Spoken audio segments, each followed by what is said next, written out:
Be'ezrat Hashem Yitbarach, aujourd'hui on va parler d'un sujet très important. Il y a deux courants de pensée chez les juifs.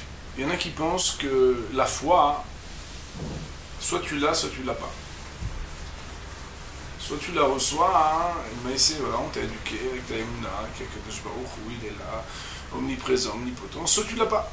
Si tu l'as pas, c'est ma foi très compliqué. Très compliqué de ne pas pouvoir la partager. Et il y a un autre courant qui dit non, on va démontrer la présence d'Hachem.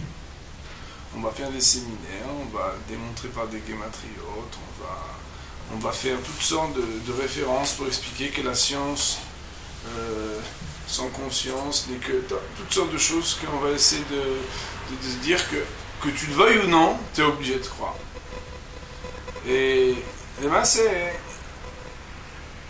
qu'on ait des courants qui soient tellement opposés les uns aux autres. Et qu'on ait des gens qui prétendent que moi, depuis que j'ai été à tel et tel shiur, j'ai la foi, alors que d'autres, c'était des petites mamans d'Afrique du Nord qui disaient Hachem, elles parlent avec Hachem alors qu'elles n'avaient jamais appris, même pas qu'il y avait peut-être des planètes. Et ça ne les dérangeait pas du tout pour la foi. Est-ce qu'il y a un fondement à ces deux démarches concernant la Emouna? C'est celui qui a le premier, on va dire, ouvert la porte de la Emouna. Tu fermes la porte aussi de la Emouna, c'est pas grave. Ouvert la porte de la Emouna. Oh, tu peux pas, parce que pas. Ouvert la porte de la Emouna, c'est Avraham Avinu. Avraham Avinu, même si on l'appelle Amoud HaChesed, le pilier de la bonté, la bonté qu'il avait, c'était pas juste de donner à manger aux gens, c'est de leur donner la Emouna. C'est de parler d'Akadosh Baruch Hu. C'est le premier qui a parlé d'un Dieu unique.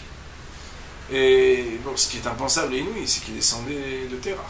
Son père, il avait des idoles. Mais c'est dans le texte de la Torah, il y a une grosse marloquette entre le Ramban, Nachmanide et Rashi. Il y a marqué que quand Akadosh Baruch Hu, il a promis à Avraham Avinu d'avoir une descendance et qu'il allait avoir un fils avec Sarah. Alors on sait que Bémet,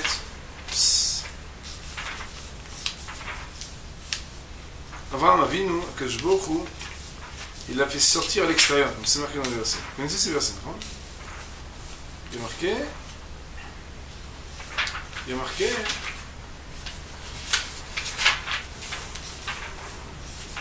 pardonnez-moi, il y a marqué dans le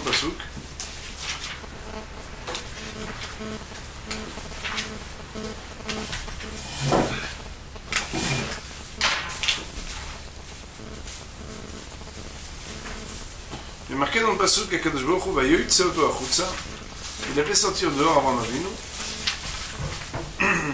Et il a dit lève les yeux au ciel. Et il lui a dit le nombre d'étoiles que tu vois, tu ne peux pas les compter. Ko yeh zarecha. C'est comme ça qu'elle sera ta descendance. Et marqué dans le passouk que je suis en train de chercher depuis tout à l'heure. Bon, il y a tellement de me forchim que chaque page elle a plein de choses, mais c'est pas une excuse. Il est marqué dans le passouk que Avraham Avinu émine l'Hachem. Il a eu la foi en Akadosh Baruch Hu, c'est-à-dire il a cru ce qui lui a été dit, cette promesse extraordinaire. Et il est marqué Vayircheve alo tzedaka. Akadosh Baruch Hu, il lui a considéré cette Emouna comme une tzedaka. Ve'emin b'Hashem vayircheve alo tzedaka. Donc c'est comme ça. Donc Hachem il a parlé, le Yashrash Razé, ne crois pas que c'est Eliezer, ou bien que c'est Ishmaël qui va t'hériter.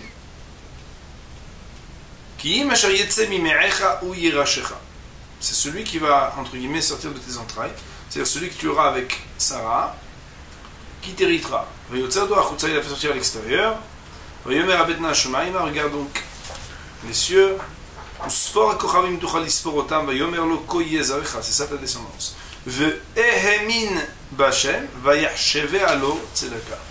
Et il a eu foi en Akadosh Baruch Hu, et Akadosh Baruch Hu lui a considéré comme une tzedaka. Le mot tzedaka ici, il pose problème. Nous dit Rashi Akadosh, Ve'emin Vashem, lo sha'al lo ot al zot, il n'a pas demandé de signe. Vayarsheve alo tzedaka, Akadosh Baruch Hu, chashava le Avram nischut veli tzedaka. Akadosh Baruch Hu, il a dit, waouh, t'as du mérite, hein? T'as fait une bonne action là, de croire en moi. Al ha'emuna she'emin bo, sur la foi qu'il a eue en lui. Autrement dit, Akadosh Baruch Hu, il a vu comme une vertu particulière que Avram Avinu croit en lui.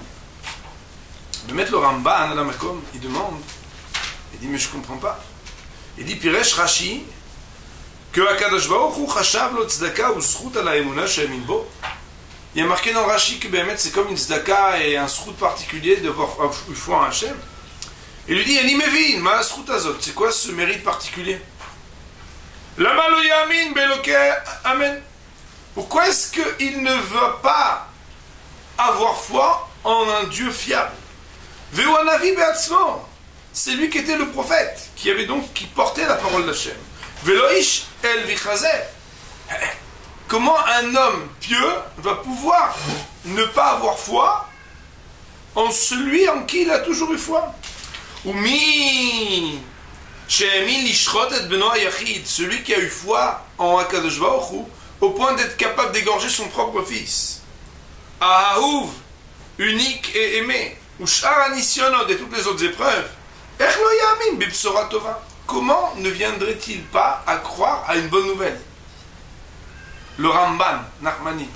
Il dit, comment Rashi nous dit que tzedaka ici, ça veut dire qu'Akadosh Baruch Hu, il a considéré que ce qu'Abraham il a fait, c'est une tzedaka. Tzedaka bichlal, c'est pas une prouesse. C'est quelque chose d'absolument élémentaire quand Hachem il s'adresse à toi. D'autant plus que tu es Abraham.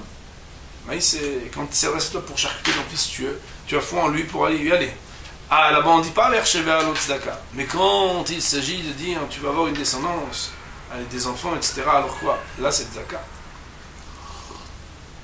À cause de ça, le Ramban, il dit que tzedaka, ça veut dire qu'il a compris que Béhémet, tzedaka, on parle de Akadosh Baruch Hu, on ne parle pas pour avoir la vie.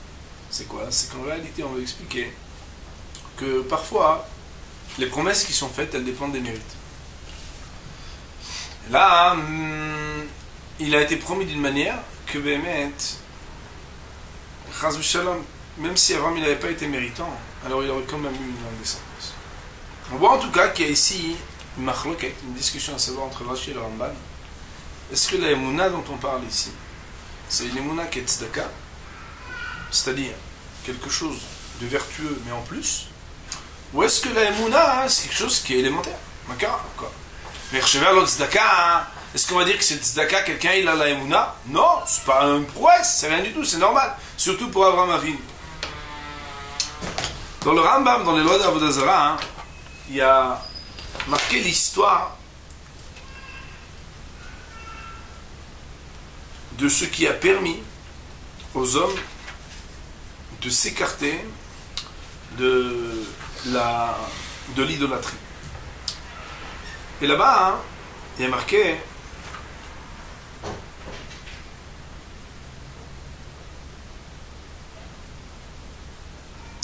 Al derech ze haya olam mitgalgel veolech, sur cette philosophie du chitouf qui donnait même aux astres et aux intermédiaires une force indépendante, toute cette génération de Enoch,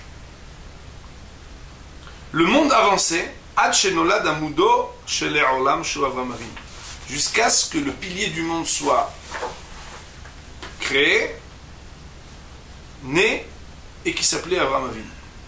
Vous devez certainement connaître le Midrash qui dit Ele toldot shamayim va'aretz be'ibare'am, voici les générations, la manière avec laquelle les cieux et la terre ont été créés, be'ibare'am.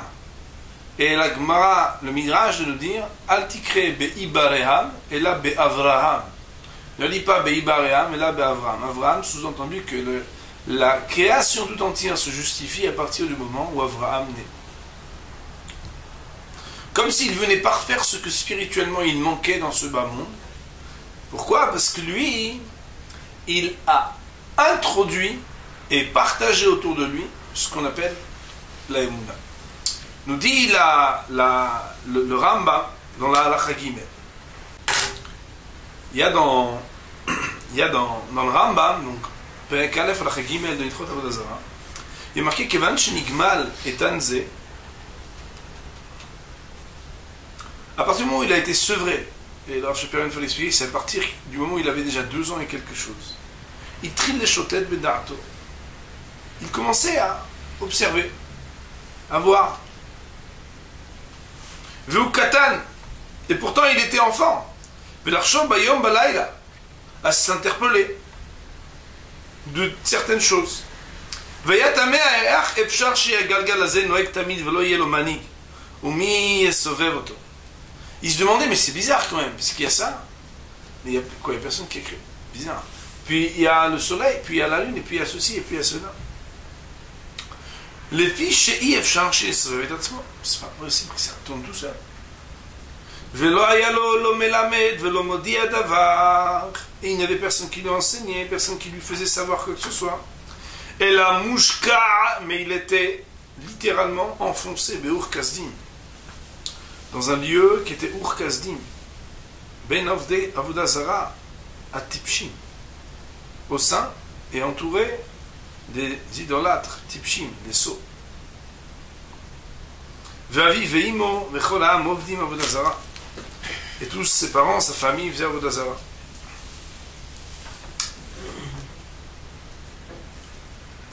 Il y a marqué, et c'est la grande marloquette, je vous dis jusqu'à la fin, c'est pas grave, on peut dire ça une seconde. Velibo meshotet, non, Ve'avi ve'imo ve'chol ha'am ovdim Avodah Zara ve'hu haya oved imahem. Lui-même, il était oved Avodah Zara avec eux. Velibo meshotet umevin ad she'esig derech ha'emet. Il avait des questionnements jusqu'à ce qu'il comprenne la voie authentique, Vevin kavat tzedek, et qu'il comprenne le chemin à suivre de la droiture. Mida'ato anechona, parce qu'il avait une conscience droite. Veyeda sheyesh sham shem Eloha echad, v'hu manig hagalgal, v'hu bara hakol, ve'en bakol hanimtze Eloka chutz mimeno. Et il a compris l'unicité d'Hachem. Veyeda shekol ha'am toim, il a compris que tout le monde se trompait. Ve'davar shegaram lahem lit'ot, tzashonim tekochavim tatsurot, at she'abad etem. Ou ben 40 shana, il y en a qui disent qu'il faut dire 48 shana, et à l'âge de 40, ou ici on dit, certains disent 48 ans, parce qu'il y a un midrash qui dit comme ça, Ikir Avraham et Dvoro, Avraham, Ikir et Dvoro, il a découvert son créateur. Vanchi Ikir, à partir du moment où il a commencé à connaître, alors il a commencé à pouvoir répondre, il a commencé à être prosélyte, si on pourrait dire des choses ainsi, a commencé à expliquer à chacun que, Béhémet, qu'est-ce que tu fais là, tu sers quoi, t'as rien compris. Et il a commencé comme ça à retourner l'ordre du monde. Ouais, c'est ce qui est important de souligner ici dans le raisonnement qui va être le nôtre aujourd'hui, c'est de dire que, on voit bien, qu'Avraham Avinu, on nous dit qu'il a commencé à 2 ans et quelque chose, qu'il a terminé à 48 ans, Chora lo mouvan, Maï nafshach. Si on dit que la Emouna, c'est quand tu sais, donc ça veut dire qu'il a eu la foi. Qu'à 48 ans, que si tu me racontes des histoires avant. Et si tu me dis qu'il a commencé à se poser des questions, et que même quand il ne savait pas si ça la Emouna, non, oui, il a vu la Emouna. Alors le Maaseh ne me raconte pas que 48 ans, là. Maïnafshah. Dis-moi une chose claire, que tu me commences à me raconter l'histoire de. On est dans une affaire de halakha ici.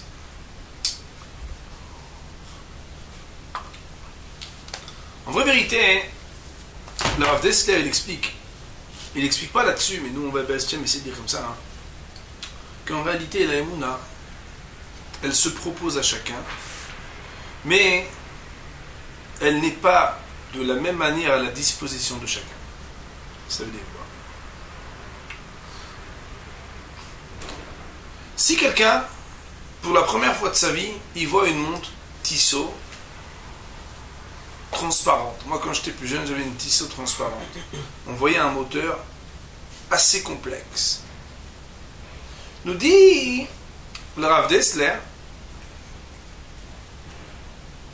si on réfléchit, plus on réfléchit sur la complexité du montage de cette montre, moins on peut penser que cette montre a été montée toute seule. C'est bien évident. Il n'est pas possible de penser qu'une réalité complexe ne répond pas à une volonté particulière. Aussi, il existe deux niveaux dans la Emouna. Nous dit le Midrash à propos d'Abraham Avinu que Abraham Avinu, la démarche qu'il a eue, c'est quoi? C'est que il a vu Bira Doleket, il a vu un endroit animé. Et il s'est dit, il n'est pas possible les Bira Belimanig. C'est pas possible que cette Bira-là ne soit pas dirigée. Il y a marqué dans le Midrash, Etzitz alav ba la Bira. Il est venu de voir celui qui dirigeait, il a dit, c'est moi, moi le patron, c'est moi qui dirige tout ça. Qu'est-ce que le Midrash veut dire? Écoutez bien Rabotai. Dans la vie, il est marqué dans la Gemara, ou peut-être dans le Midrash, Emouna zeseder zra'im. Dans un certain verset, le mot Emouna il est connecté avec Zra'im. Zra'im, c'est l'ordre des Mishnot qu'on est en train d'étudier. Pourquoi Emouna zeseder zra'im? Les règles de l'agriculture.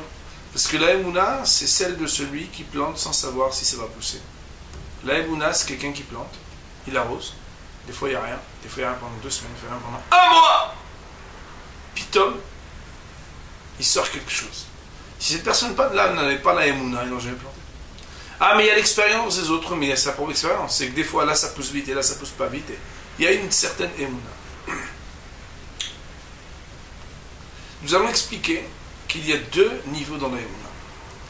L'interrogation qui s'appelle Mi-ou ba la bira en ifshar la bira belomanig. Impossible que ceux qui m'entourent ne soient pas dirigés par quelqu'un.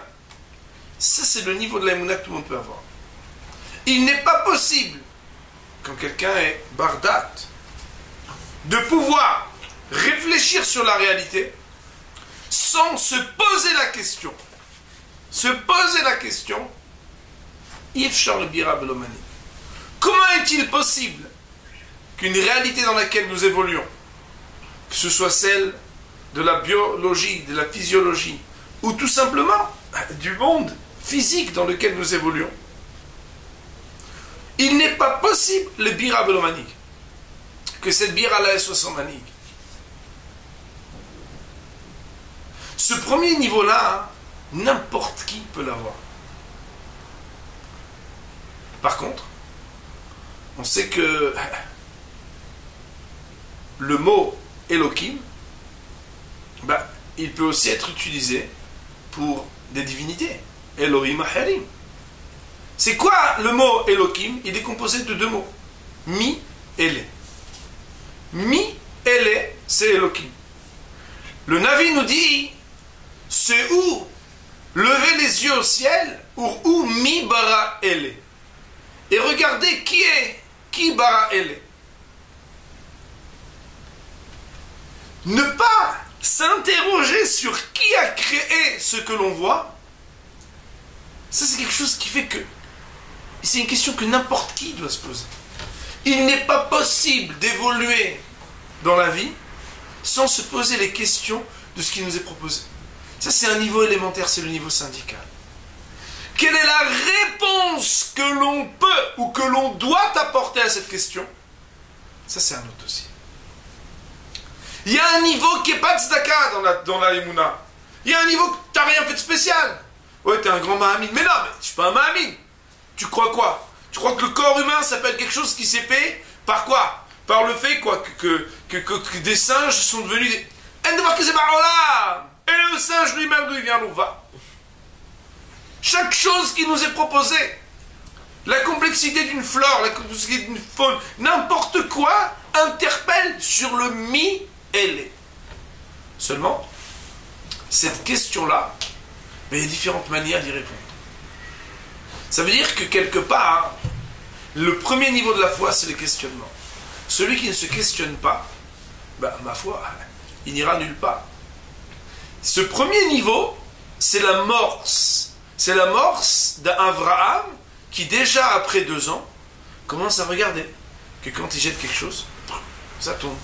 Que quand il voit qu'il y a des règles qui ont été érigées et un monde avec une certaine symbiose, avec une certaine harmonie, un certain ordre, une certaine organisation. Cela ne vient pas démontrer que c'est Dieu qui a créé le monde. Ce n'est pas vrai. Cela, c'est le questionnement. Mi bara ele. Mi bara ele. Le cheminement du mi bara ele. Qu'est-ce qu'on va y apporter comme réponse? Ça, c'est un deuxième niveau. Mais le premier niveau, c'est un niveau qui est élémentaire. Alors, le Maasé ici, nos amis disent, mais le Maasé, c'est tout le monde, alors même à l'époque d'Avraham. Il faut savoir que la démarche de demander,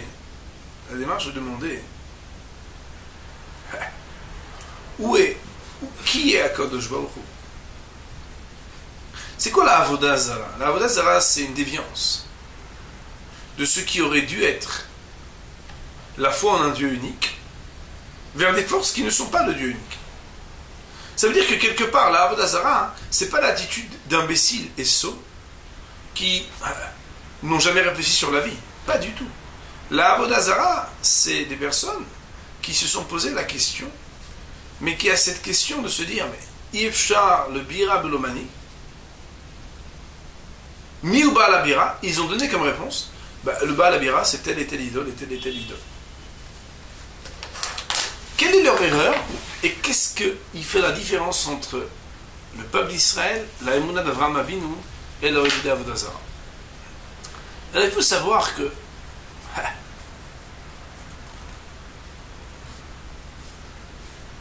la manière avec laquelle on regarde le monde selon ce qu'on peut en voir. On voit du monde certaines choses. Le monde est un guilouille.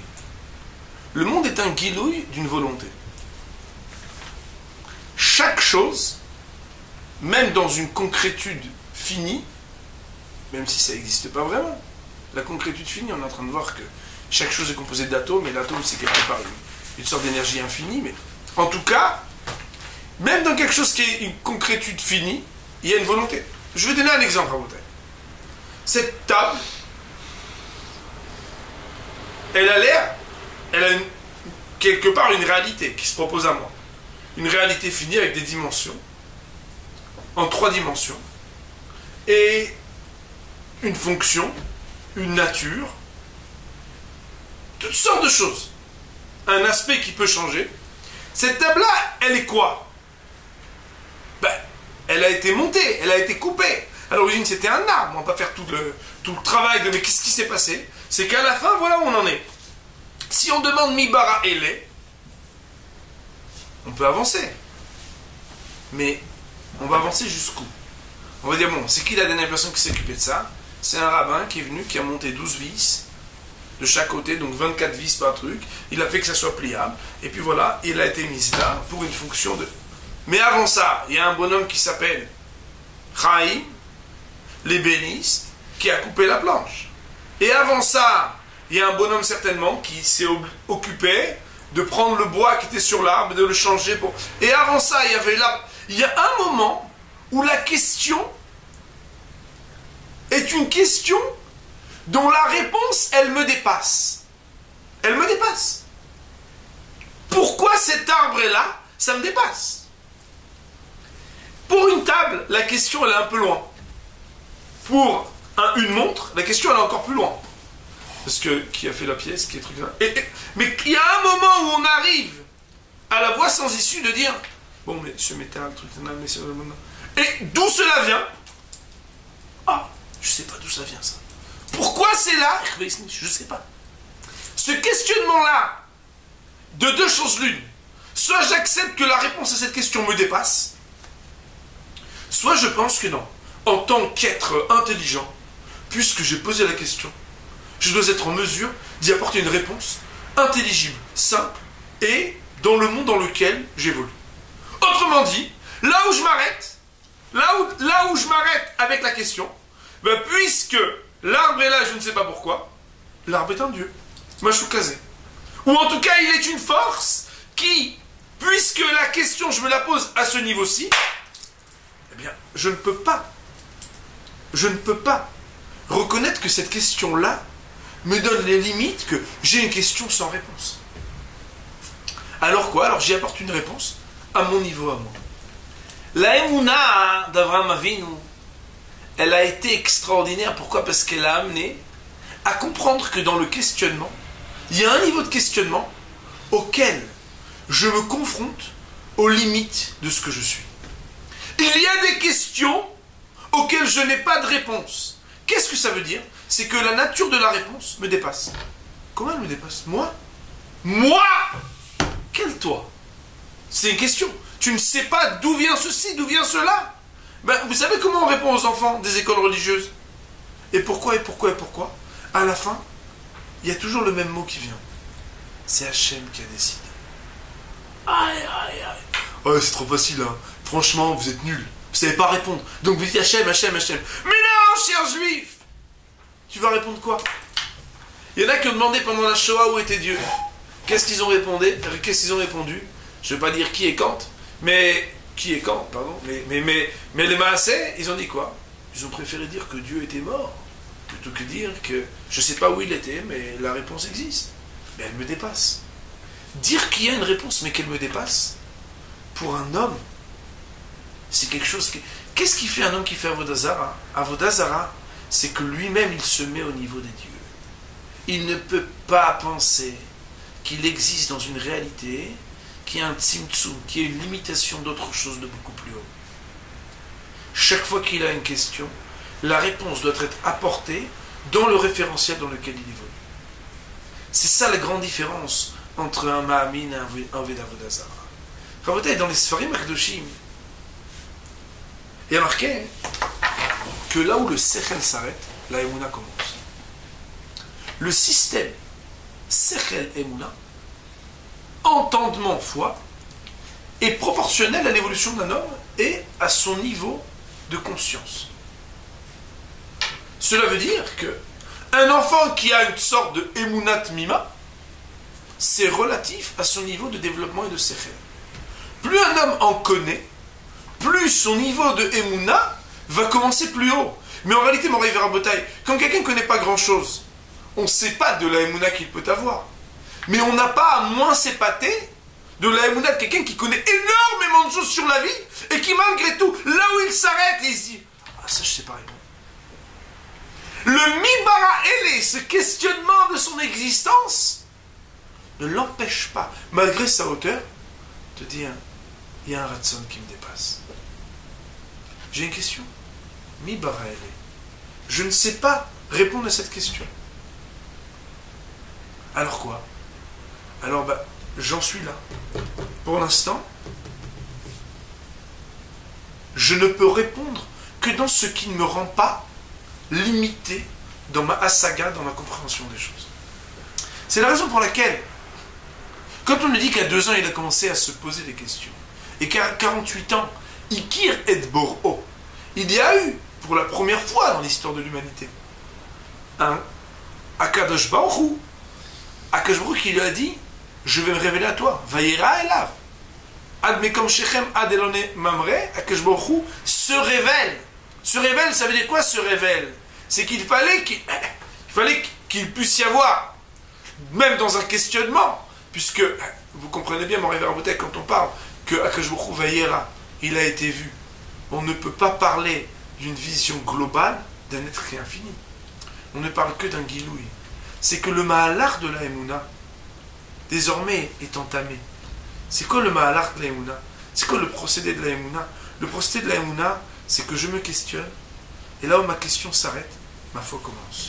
Là où je ne sais pas apporter de réponse à ma question, alors je comprends, puisque ma question est à ce point puissante que je ne peux pas répondre à la question, c'est que la réponse me dépasse. Quand je sais qu'une réponse me dépasse, c'est que j'ai la foi. Quand j'accepte qu'une réponse me dépasse, j'ai la foi. C'est comme ça que un de mes maîtres, il explique le commentaire du Ramban sur le Chet HaEgel. Chet HaEgel, si on voit les versets, on a l'impression que Am Israël confectionne un veau d'or et dit Elohecha Israël, Israël. La même génération qui est sortie d'Égypte, il vient dire, voilà ton Dieu Israël, qui t'a fait monter, qui t'a fait sortir d'Égypte. Le Rabbi Abraham Ben Ezra et d'autres disent, mais attendez, ils ne sont pas devenus des imbéciles. Am Israël d'Ordéa, ils sortent d'Égypte. Ils vont recevoir la Torah. C'est quoi ce Retaïgel? On nous parle de quoi? Alors, il y a plusieurs explications. Une des explications qui est ramenée au nom du Ramban, c'est que le peuple juif a douté. A douté. C'est-à-dire quoi le doute? C'est qu'ils ont une question. Ils ont une question. Enfin, peut-être, dans la vie, on a tous des questions. La foi est éprouvée quand on a des questions. Quand tout va bien, bah, ma foi, pas besoin de foi. Mais quand on est éprouvé et qu'on a une question, c'est là où la foi est ébranlée. A-t-on la foi ou n'a-t-on pas la foi? Avoir la foi, c'est quoi? C'est être capable de vivre avec une question dont on sait que la réponse existe mais nous échappe. C'est ça la foi. Être capable de se dire, j'ai une question, la réponse m'échappe, elle existe, et j'arrive à continuer à vivre malgré le fait que cette réponse m'échappe. C'est la raison pour laquelle on nous dit qu'à 2 ans, il a commencé à se poser des questions. À 48 ans, il y a eu quelque chose qui a entamé et enseigné au monde ce que c'est la Emouna. Et qu'en réalité, même si le Ramban nous dit, mais comment Akadosh Baruch Hu, il a pu considérer une tzedaka à Avraham Avinu? Mais ça dépend de quoi on parle, Rabotai. Ça dépend de quoi on parle. Le niveau de Emouna, de poser la question Mi bara ele, c'est pas un niveau de foi qui est tzedaka. Chacun il est redevable de ça. Quoi, tu peux se poser des questions? T'es dans l'existence? Non, moi je mange, je dors, truc. Ah bon, mais d'où ça vient? Oh, arrête, c'est bon. Ça, c'est pas une existence, c'est comme ça. Mi bara ele, c'est pas une tzedaka. Par contre, le deuxième niveau, là où, a priori, tu n'as pas de fécondité, on te dit tu vas avoir un enfant. Ah bon? Ah, je ne sais pas pourquoi. Mais j'accepte de ne pas pouvoir comprendre ce qui reste malgré tout vérité. C'est ça qui s'appelle la foi. Aux limites du sechel, quel que soit le niveau, l'âge et la conscience de ce qui est compris, commence ce qui s'appelle la Emouna. La Emouna, c'est là où je ne sais pas, je suis capable de croire. Le machal qui est donné par un de mes maîtres, c'est de dire, quand tout va bien dans l'entreprise, vous êtes 2 associés, c'est normal que vous ayez confiance l'un en l'autre. La foi l'un en l'autre. Mais quand un soir tu rentres et dans le coffre, tu vois ton collègue à 2 h du matin qui arrive avec une petite lampe torche et que tu le vois avec les liasses de billets et il dit j'ai eu un doute, je suis juste venu recompter ce qu'on avait. Est-ce que là tu es capable de dire j'ai une question, je ne connais pas certainement la réponse, mais je suis capable de lui donner ma foi? C'est là où s'éprouve la foi. Là où il y a une question, il y a un doute. Qu'est-ce qu'on est capable de devenir? Là où il y a une question, il y a un doute. Plutôt que de se sentir petit et limité, à se dire ah mais il y a une réponse mais elle m'échappe. Et à ce moment-là, on va être obligé de rentrer dans une confrontation, Rabotai. Le Mahamid, il a une confrontation toute sa vie. Pourquoi? Parce qu'il se rend compte de la petitesse de ce qu'il est, en ayant foi qu'il y a un infini tellement plus grand avec lequel il doit avoir une relation. C'est une folie de penser qu'Akadosh Baruch Hu, il existe, c'est lui qui est omniprésent, omnipotent, c'est lui qui s'occupe de tout. C'est très dur la vie du Mahamid. Il est obligé de se battre et en même temps de croire que, indépendamment de ce qu'il se bat, Akadosh Baruch Hu décide de tout. C'est très dur, c'est une avoda, c'est un travail. Mais c'est soit ça, soit la avodazara. C'est-à-dire quoi la avodazara? C'est se conforter dans un monde qui est fini par ce que mon sechel peut comprendre. Ce que je comprends, ça existe. Ce qui me dépasse n'existe pas. C'était la guerre entre Yavan et le peuple juif. Nos maîtres nous disent qu'il y a quelque chose de plus chez le peuple juif que chez les Grecs. Elion se décompose à Al Yavan. Le peuple juif, il a quelque chose de suprême, de Elion, parce qu'il dépasse le niveau de Yavan. Pourquoi? Parce que Yavan, ce qu'ils voient, ce qu'ils comprennent, ils acceptent que c'est une réalité. Le reste, on ne peut pas avoir de questions dont la réponse nous échappe. Le peuple d'Israël, lui, il a la Emouna. En quoi s'exprime cette Emouna? Quel est le lieu, quel est le foyer, quel est le berceau de la Emouna? C'est que là où je ne comprends pas mais j'ai une question, ben, je ne sais pas répondre. Mais et alors? Je ne me démonte pas pour autant. Je ne vais pas créer un veau d'or pour autant. Je ne vais pas me limiter à ce que le bout de ma question, c'est une divinité. Non, Adéraba. Là où j'ai une question sans réponse, j'ai ce qu'on appelle la Emouna. Et Iratson, quelque chose qui nous aide à comprendre que, même s'il existe deux courants, ceux qui parlent de la Emouna Tmima, je suis capable de croire sans comprendre rien. Bien sûr, tu me prends pour un imbécile. Oui, mais moi, Hachem, je sais qu'il est présent. Cela existe! Cela compose la foi. Parce que ma foi, quel que soit le niveau de compréhension et de démonstration, il y a toujours des choses qu'on ne peut pas expliquer. Et là, il va devoir lui ressembler à cette personne. Sinon, il tombe dans la Avodazara. Mais il existe aussi l'obligation de s'interroger sur ce qui nous est proposé pour faire comme Avraham Avinu à notre niveau, le tour du monde et se dire comment c'est possible une chose pareille? Le monde qui nous est proposé doit nous interpeller, doit nous interroger. De là, certains mouvements qui viennent démontrer, qui viennent expliquer. Expliquer quoi, Rabotai? Dire voilà Hachem, c'est pas possible. Dire mi bara ele.